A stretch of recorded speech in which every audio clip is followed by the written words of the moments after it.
আসসালামু আলাইকুম দর্শক, যে যেখান থেকে আমাদের ভিডিওটা ওপেন করবেন সবাইকে আন্তরিক শুভেচ্ছা এবং অভিনন্দন। তো বিশেষ করে খামারি ভাইদের জন্য আমাদের এই ভিডিওগুলো করা। তো দর্শক, আমরা অবস্থান করছি এই মুহূর্তে জামালপুর জেলা বক্সমস্থান মেরুচর ইউনিয়ন। তো মেরুচর ইউনিয়নের পার্শ্ববর্তী যে একটা দর্শনী নদী আছে, তো দর্শনী নদীতে কিন্তু আমরা অবস্থান করছি।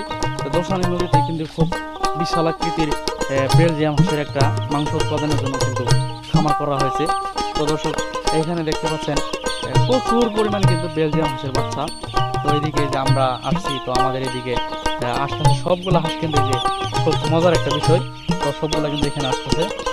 তো এগুলাকে মূলত খাবার খাওয়ানো হয়, ফিড আর ফিড খাওয়ানো হয়। তো মাংস উৎপাদনের জন্য কিন্তু ফিড খাওয়ানো হয়।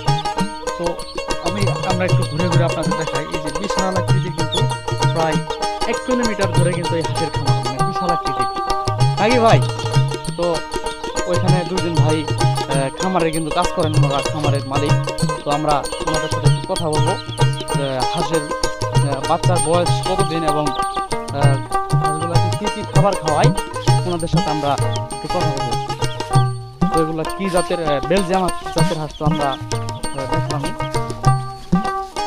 কিন্তু ওই যে নেটগুলা যে ব্যবহার করা হয় হাঁসের খামারে, যে নেটগুলা ব্যবহার করা হয়, এই নেটগুলা কিন্তু ওনারা পরিষ্কার করতেছে, আমরা দেখতে পাচ্ছি।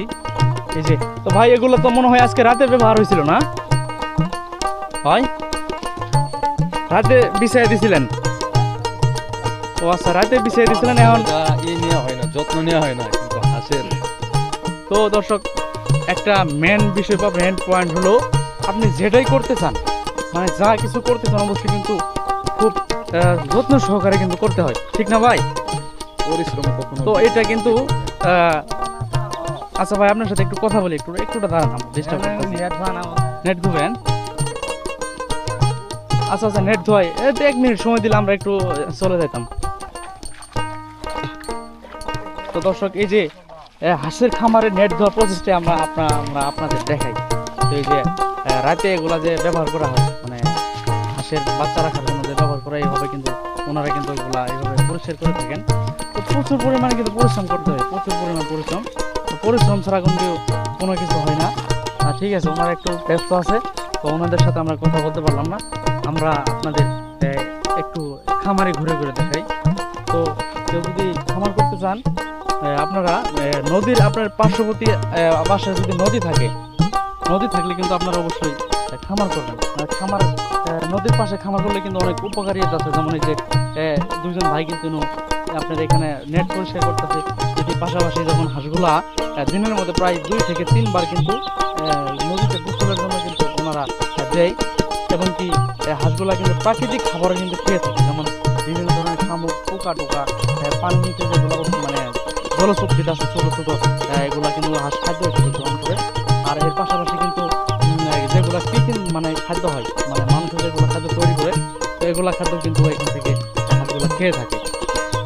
তো এটাই হলো নদীর পাশে খামার করার প্লাস পয়েন্ট।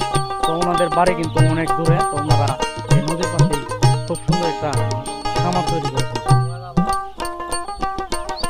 তো আমরা আপনাদের একটু কাছে গিয়ে হাঁসগুলো আমরা দেখাই।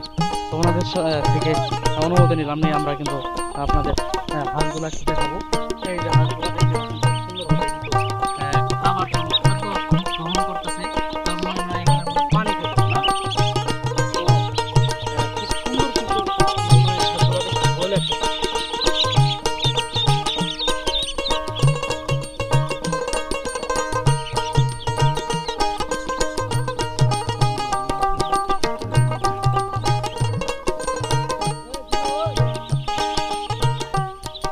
অনেকগুলো হাঁস কিন্তু দর্শক দেখি, অনেক অনেক হাঁস কিন্তু এখানে।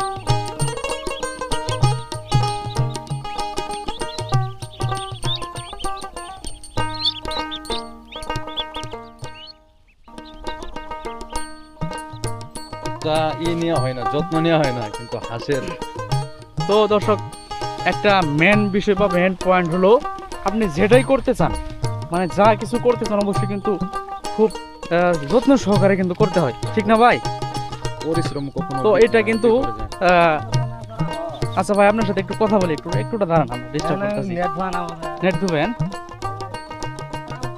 আচ্ছা আচ্ছা, নেট ধোয়াই এই তো 1 মিনিট সময় দিলে আমরা একটু চলে যেতাম। তো দর্শক, এই যে হাঁসের খামারে নেট ধোয়ার প্রসেসটা আমরা আপনাদের দেখাই। তো এই যে রাতে এগুলা যে ব্যবহার করা হয়, মানে হাঁসের বাচ্চা রাখার জন্য যে ব্যবহার করা হয়, এইভাবে কিন্তু ওনারা কিন্তু এগুলা এইভাবে পরিষ্কার করে থাকেন। তো প্রচুর পরিমাণে কিন্তু পরিশ্রম করতে হয়, প্রচুর পরিমাণ পরিশ্রম। তো পরিশ্রম ছাড়া কিন্তু কোনো কিছু হয় না। ঠিক আছে, ওনারা একটু ব্যস্ত আছে, তো ওনাদের সাথে আমরা কথা বলতে পারলাম না। আমরা আপনাদের একটু খামারে ঘুরে ঘুরে দেখাই। তো কেউ যদি খামার করতে চান, আপনারা নদীর আপনার পার্শ্ববর্তী বাসায় যদি নদী থাকলে কিন্তু আপনারা অবশ্যই খামার করবেন। আর খামার নদীর পাশে খামার করলে কিন্তু অনেক উপকারিতা আছে। যেমন এই যে দুইজন ভাই কিন্তু আপনার এখানে নেট পরিষ্কার করতেছে, এটি পাশাপাশি যখন হাঁসগুলা দিনের মধ্যে প্রায় 2 থেকে 3 বার কিন্তু নদীতে গোসলের জন্য কিন্তু ওনারা দেয়। এবং কি হাঁসগুলা কিন্তু প্রাকৃতিক খাবার কিন্তু খেয়ে থাকে, যেমন বিভিন্ন ধরনের শামুক, পোকা টোকা, পানির নিচে যেগুলো মানে